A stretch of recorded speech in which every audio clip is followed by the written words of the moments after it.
I want to thank you for checking out another podcast of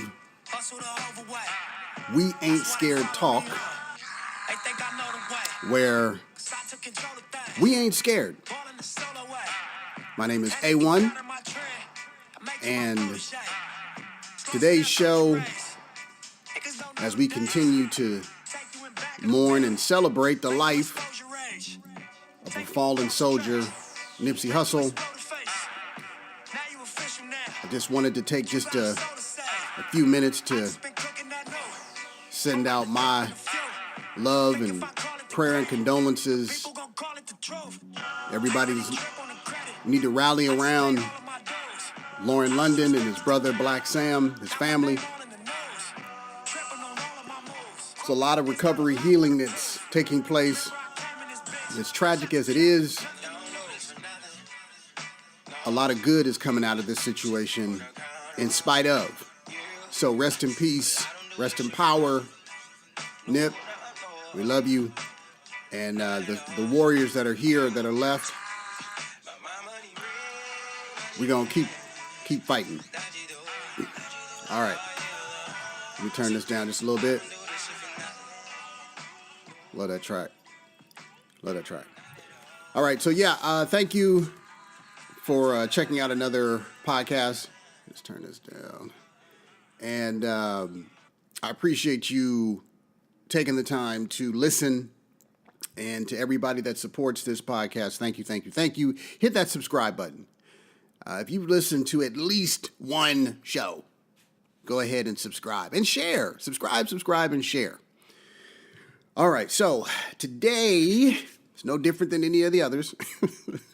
I have plenty of notes. So I appreciate your patience as we work through this. I'm going to take my time today because this is very, very important. Again, on the heels of the Nipsey situation, a lot of talk and a lot of information is flying back and forth about the violence in the black community, the inner city. And I just felt compelled to try to give my perspective on it. So the topic of today's podcast is who's to blame? Who's to blame, ... for black inner city violence? Who's to blame? And of course, everybody has their own thoughts, and that's great. You know, it's important to share those. But as I jump into this, let me just start by saying I have zero tolerance, and that's for the rest of my life. I have zero tolerance for victim blaming. Especially when it comes to the black community, black men, and our problems. And I'm going to go into more depth about that. And and I said something on a video that I posted on Instagram, and it was, we don't have to agree. Okay, this is important as we have these very difficult discussions and conversations. People go into conversations under one of two mindsets. I'm here to change your mind. You got to see it my way. Or how I like to go into conversations, I want to understand where you're coming from. I feel like we're in an age and in a time where if you don't agree with me, if you don't see things my way, I'm done with you. I want nothing to do with you. And the problem with that is we don't give respect to the other person's life and lifestyle. What is that expression? We are a sum total of our experiences.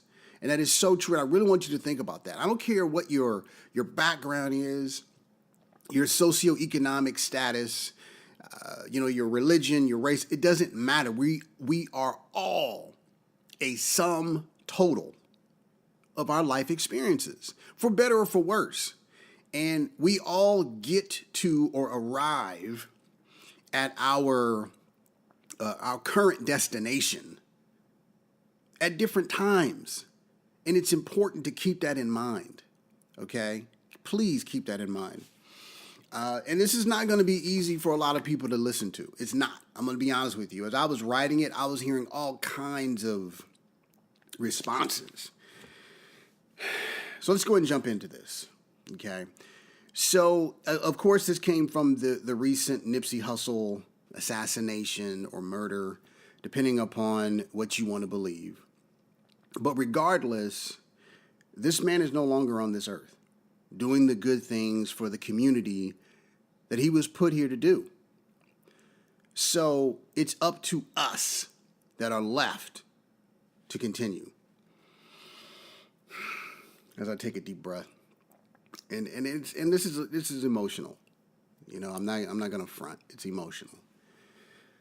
There's some in the world that will rush to the immediate conclusion that Nipsey was a gangbanger. And he admitted himself he was a gang member, but not a gang banger. And that lifestyle, you know, once you're in and you've built up that part of your life, you don't just jump out of it. You have family, you have friends, you've built your life around it. And there are many reasons why people join gangs and choose certain lifestyles. A lot of it is for survival. I think a lot of people don't understand the inherent nature of gangs and gang members. It's a survival technique and a tactic when you're in a war zone and you're just trying to make it. And that happens all over the world.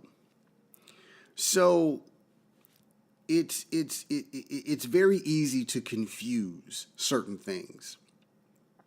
And a lot of people want to move on with their life without really giving a care or caring or really dealing with what puts, in this situation, black men in the conditions that we have to overcome. So I want to go deeper and examine this thing called being black in the hood, okay? And of course, that will lead to being black in America because the similarities, when I break them down, are the exact same. So, the title, I've already said, and again, for the record, I want to just give you a little backstory on me that I haven't shared. And I think it's important, especially for this topic, because you always want to know, okay, well, what's going on with you?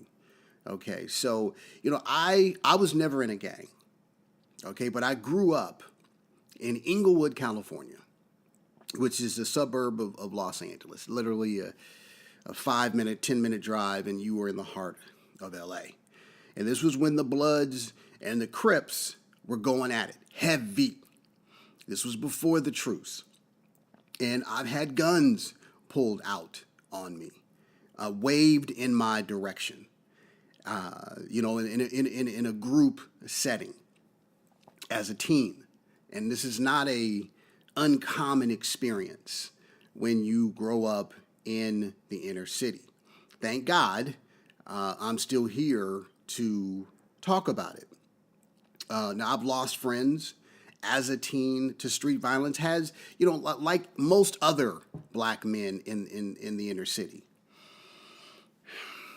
Now, again, the black men that kill other black men, it's a tragedy, okay? And it should never happen.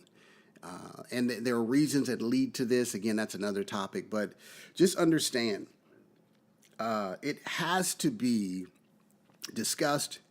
But more importantly, black men are not to blame, okay, for the conditions in a lot of instances. And this is not absolving anyone of responsibility or accountability. And some people will hear that, and, you know, of course you hear, well, those black men need to get their lives together. They need to stop killing each other. What's wrong with those people? You'll hear that a lot. And you may have even said that yourself. But what you will hear, or you will hear that from, I should say, black and non-black people. And what I think the psychological term, well, I think I know, cognitive dissonance, where you distance yourself from the pain of responsibility that we all really are responsible for. Every time a black man kills another black man. And let me just say this as well as I continue. Stop blaming hip hop. Stop blaming hip hop. This has nothing to do with hip hop music. Black men and women have been dying in this country long before hip hop was even a thing. Long before. And hip hop, the music, the genre, this is a diary, is what hip hop is. It's a diary. And it's these black men and women sharing their experiences over beats, music, about their experience. And just because you can't relate to that experience does not make hip hop the culprit. If you live in a society where your voice, it's not validated, it's not appreciated, nobody wants to hear from you, you're going to be upset. We've all been in situations where we wanted to say something, or, hey, call on me, or we had our hands raised, or we wanted to express something, and know that feeling of being shut down. That inability to say, I have a voice too. And nobody gets shut down with more frequency than an intelligent black man or black people. Nobody shuts us down more. We are, I should say, the primary voice that nobody wants to hear about, but everybody's curious at the same time. It's amazing how that is. You don't want to hear from me in certain instances, but when it's musically, now, okay, turn it up.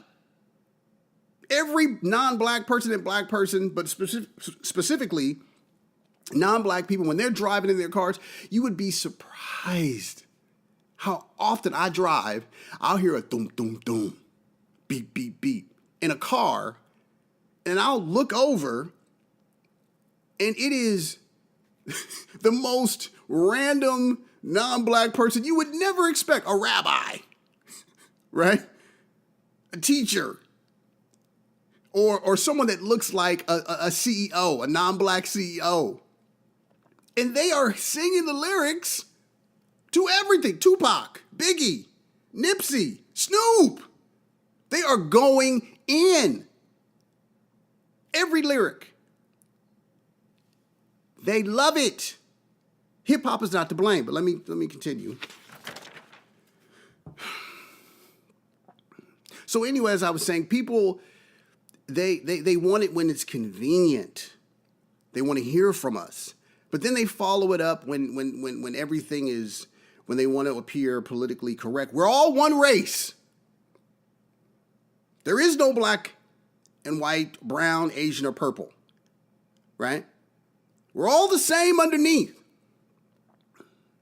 To me, that's the fakeness. That's the phony, because you don't want to really deal with the attack or the problems of a specific group of people, but more specifically, a specific gender, meaning male, and a specific race or ethnicity, black. Some people say, it's not black, you're African American, Look, I'm not going to try to get into the whole why you call yourself black. Look, we got to deal with this. And while, yes, we are the human race, we have real problems inside of that human race. The truth is, there are certain ethnicities, as I said, that are victims of the hate and oppression of another group, ethnicity, which has led to the current climate of hate and hostility that exists in the black community. So we're going to deal with that. And as usual, I ain't pulling no punches. I'm going to be hitting you right in the nose. You know that kind of punch when you get hit right in the center of your nose and it burns? And you feel the blood dripping? Yeah, that kind of punch. Because we got to deal with it. So there's two words that I want to start with. Okay, the first is responsibility. And the second is accountability. Now, these are very popular terms to either shift blame or accept it. When black people are engaging in behavior that people find unacceptable, and I'll say black men, or immoral or life-threatening, you will hear one of four things, just to name a few. Why can't they just be more responsible? Why are they so irresponsible with their lives? If they were more responsible and made better decisions, maybe none of this would happen. And here's the fourth one. See, this is what happens when you live a life of not being responsible for yourself and others.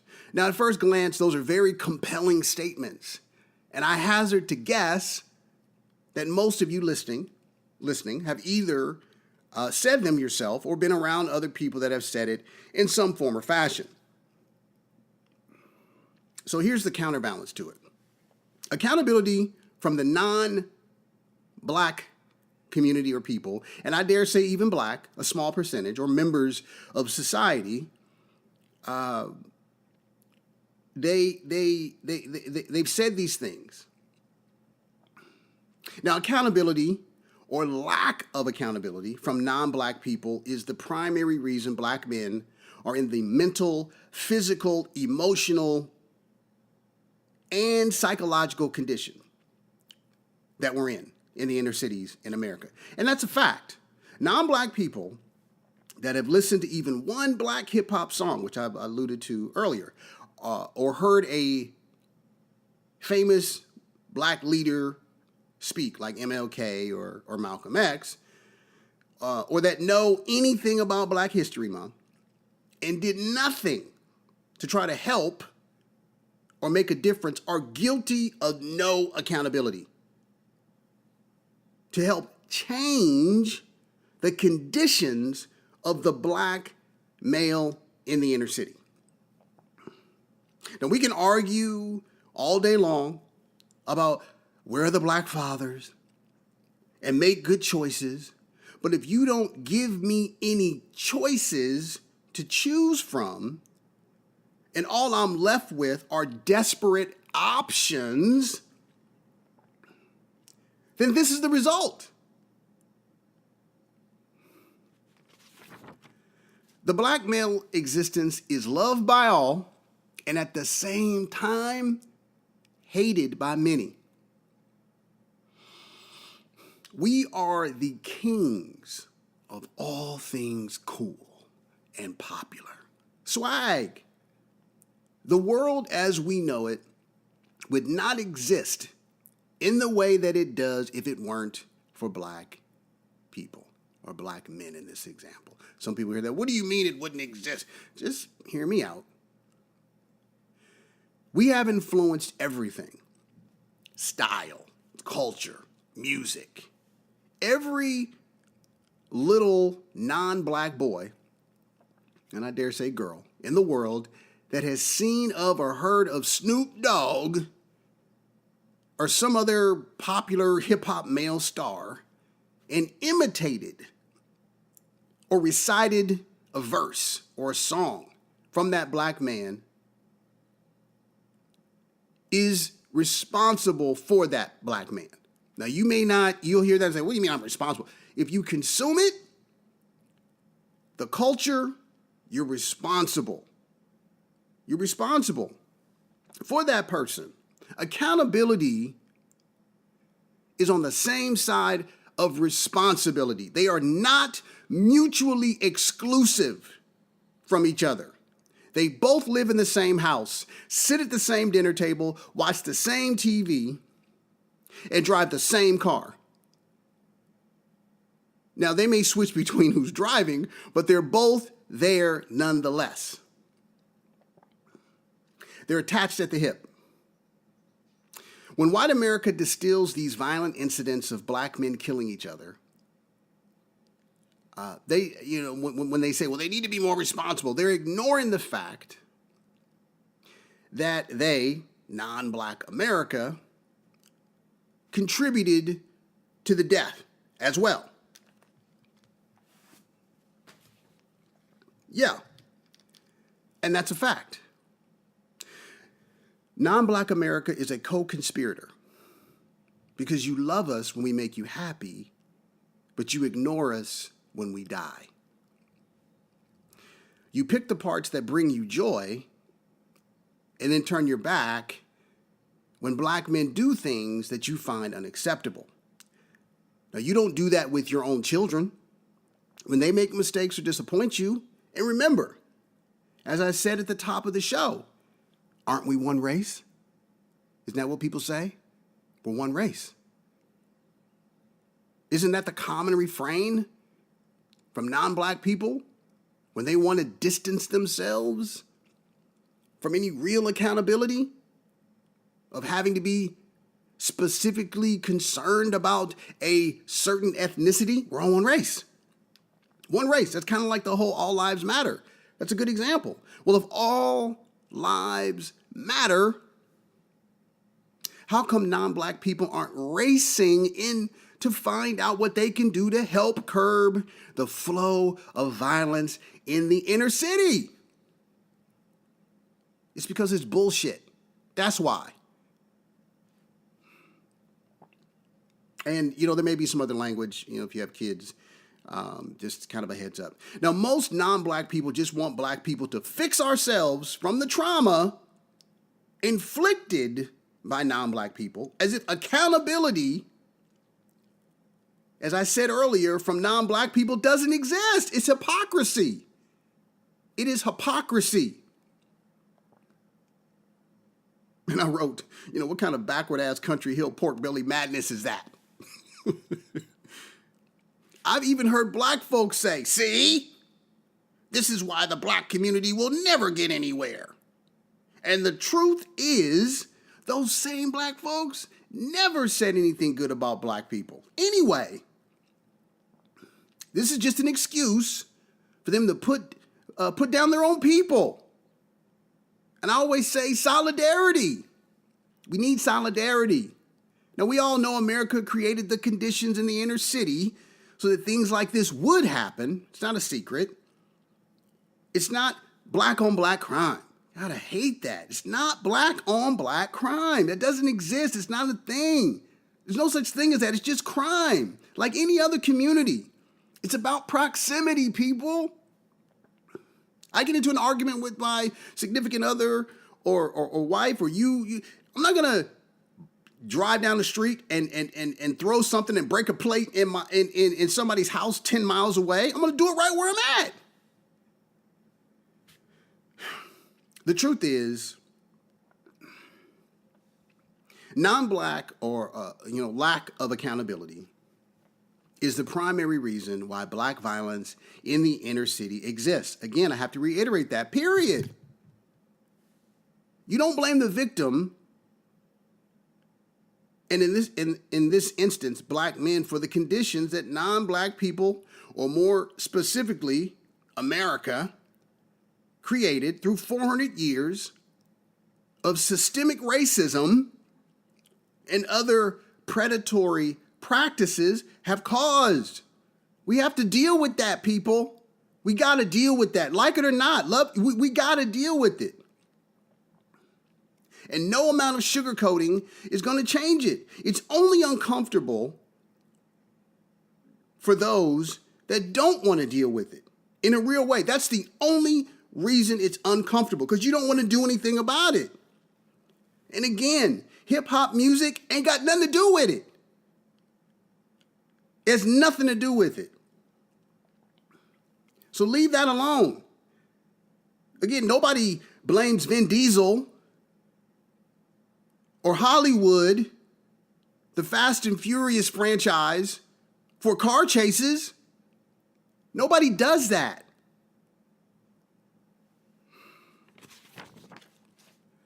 Black men are not at fault about our current conditions in the inner city.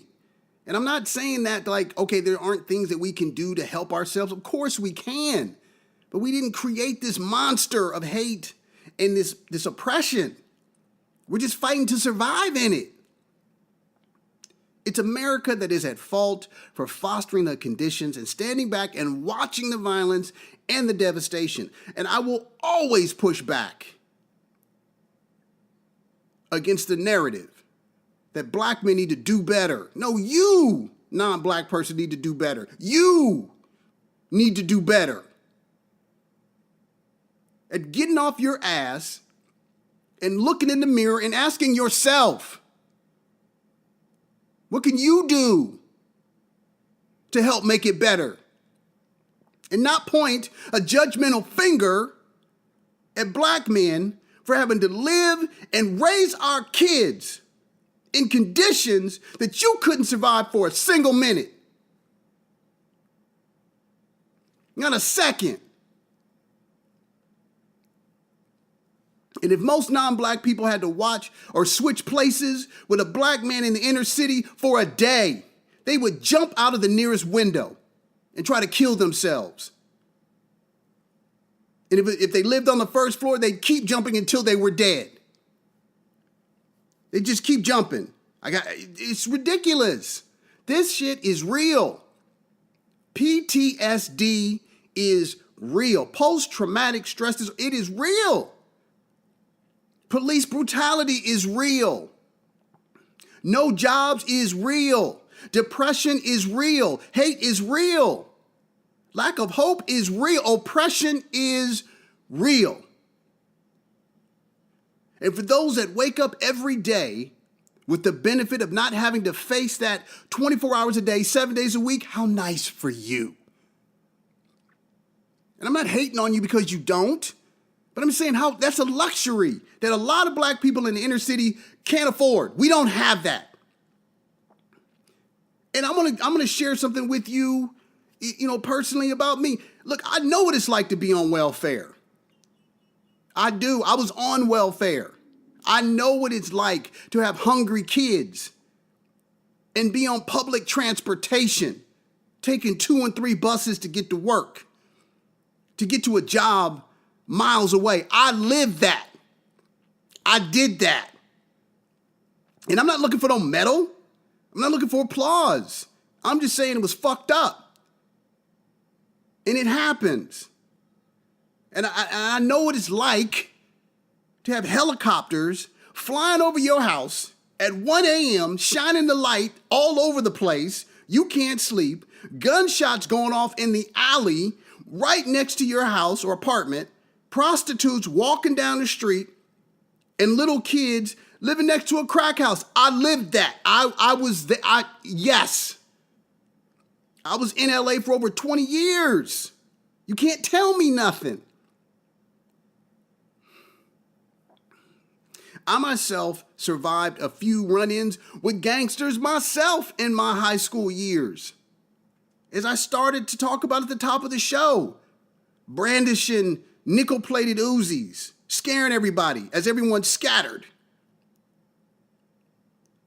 with the hopes of not getting hit by a bullet if the gangbanger decided to pull the trigger. I lived that. That is a part of my teenage years. I grew up with that. Again, I'm not looking for no applause. This is real. I've personally been pulled over by cops several times growing up. And me and 4 or 5 of my friends harassed, made to dance for them. This is a true story, happened to me. They wanted us to dance to prove that we were in a dancing group. We're on our way to a party. I was pulled out of a car along with, again, 4 or 5 of my friends. We were driving a Mustang. We had to sit on the curb at night. It was like 8 o'clock. 16 years old, in the cold, while cops tore the seats out of the car that I was riding in. They took off the side view mirrors, pulled out the speakers. They ransacked the trunk because they told us we fit the description of somebody that robbed a bank. Really?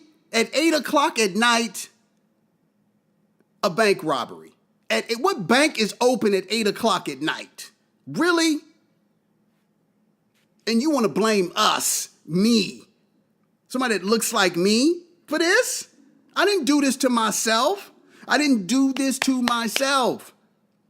Police did this. This is a real thing. I remember one of the police officers, True, told me directly, you think you can outrun a bullet? That's what he said to me. He looked me in my face and he said, do you think you can outrun a bullet? Like he was daring me to run. I remember looking at my friends and all of us being scared to death. We were scared. I'm like, what? We're going to die over a false accusation and you daring us to run? It was crazy. And I know other people have other stories. And those are just a few of my many experiences or examples that I never even told my parents. I never told my parents about it because I knew they would be concerned and probably not let me hang out like I wanted to. So these are the examples of conditions that black men face every day. And most of you have no clue about it. And really, you shouldn't. You're not supposed to. It's not supposed to be happening. It's sad. Okay? And you're not responsible somehow for America's lack of accountability, but America wants black men to be responsible for our lack of accountability? What the hell are you talking about? What are you talking about? PTSD is real, and yes, self-hate is real too. Okay? I'm just bringing this back. But how can it not be when you have created conditions in this country that doesn't validate or value black men? We have to do it ourselves in the midst of the trauma. To me, it's like waking up in the middle of surgery and asking me to put my finger in the middle of the plastic stitching so it doesn't get tangled. So you're telling me I got to sit up in pain and help with my own surgery when I should be asleep so I don't feel anything and just focus on recovery from the pain. You want me to wake up and help you? You're responsible for the pain, not me. That you, America, inflicted. Now, while everybody else, okay, in that same potential scenario, non-black, they get the benefit of pain relief and the ability to recover. Okay? I mean, you know, a scratch, a hangnail, it's like, oh my God, get them in ICU. You know, these are non-black people. Man, miss me with that. Miss me with that. Black men are not impervious to pain. We're not Luke Cage. We're not. And the sad part is non-black people conveniently want to believe that we are impervious to pain so that they can avoid dealing with our pain.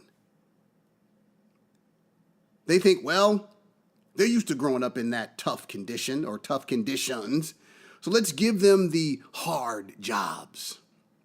Or let's not promote them because they're used to not having anything anyway. And even if they do get anything, they'll probably just, destroy it and not know what to do with it. So let's just keep it for ourselves and let them drown. Since they don't appreciate anything good. Well, motherfucker, if you never give us anything good, how the hell are we supposed to appreciate anything good? It's backwards, it's twisted, it's sick. That's what it is. It's sick. And it's those same non-black people that have gotten so used to seeing black men suffer that it gives them some, I'm serious, sick pleasure to see it continue because it tells them that their life ain't that bad. That's what it is. Non-black people use the suffering of black men as a barometer about how well their life is going. It's disgusting. That's what's sickening about it. It's like we're hanging off a cliff, and you could easily reach over and help pull us up, pull me up. But you know what you do instead? You pull out your camera phone and you stare at me with my fingers inches away from falling. And then you're thinking to yourself, I wonder how much longer he can hold on before he falls to his death. This is going to be good. I'm going to get some views. I'm going to get a lot of likes on this. And then when we do fall, you know what you say? Oh, well, I guess he should have been more responsible and held on longer. What are you talking about? Like, for real, this country or non-black people have gotten so used to avoiding accountability that it views it as a non-factor unless they're getting something out of it directly themselves. That's the dirty secret, okay, that people have. What's in it for me? You want my help, but you know what, black man? What am I getting out of it? If I help these black men that my non-black self has helped to oppress, what do I get out of it? You moron, you get the satisfaction in knowing that you've helped to save a life, much like in the same way you feel when you save a whale. Or when you see a dog starving on TV, and I'm not comparing black people to animals. I'm saying that there's a thought process that when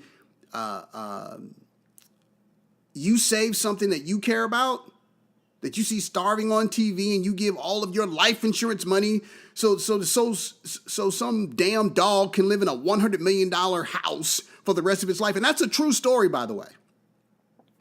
Someone died and left hundreds of thousands of dollars to their dog so he can live in a house. What are you talking about? Non-black people do stupid shit and then look at black folks like we crazy. Accountability and responsibility are blood brothers. It's just that one of those brothers is soaking in the blood of death. Because accountability from non-black people won't come to his rescue. Non-black people don't blame the victim. Nipsey Hussle was a victim of a system that never really wanted to see him thrive and prosper. Let's keep that real. Non-black people didn't really care about him outside of his music. Nipsey Hussle could have been Steve Jobs, Tim Cook, or Jeff Bezos. He had the mind, the motivation. He was charismatic. He was able to organize, get an entire community behind him. It's just we got caught up in the tattoos, which lots of non-black people in corporate America have under their collared shirts today. They take on the vernacular, the slang, the street style of black men. Okay, but then you want to put us in a box. Well, he's a rapper. He's a rapper.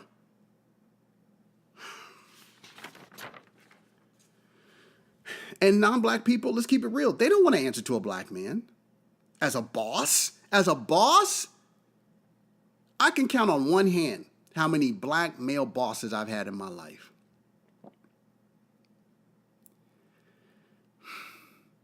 Look, Nipsey, as he is being, he's going to be celebrated, and he should. Because he lifted your confidence. He made you feel invincible. You achieved whatever it was that you wanted because you turned on his music, rolled up your windows in your car, and you became great in the silence because of the motivation. So if we are all one race, as a lot of people believe, prove it. Prove it. Get out and help and stop victim blaming, or STFU, and keep doing what you've always done. Being a culture vulture and feeding on the dead carcasses of talented black men. But either way, if I don't see your non-black face when things are going bad, damn it, I don't want to see your non-black face when things are going well. We got to treat each other better. As Tupac said, you can kiss my black ass from here to across the street. This is serious. Well, look, I know you guys have your own thoughts, your own opinions, and that's great. And we don't have to agree, but we do have to take action. We got to do something. And share your thoughts. Keep the conversation going. So, I want to thank you for checking out another podcast of We Ain't Scared Talk. You got some good food for thought. Listen again. Tell a friend. And we ain't scared.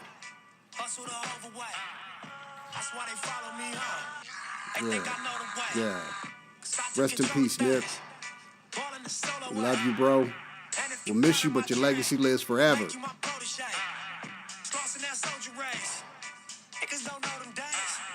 Yeah. We ain't scared, people. Enjoy your day. Do something positive.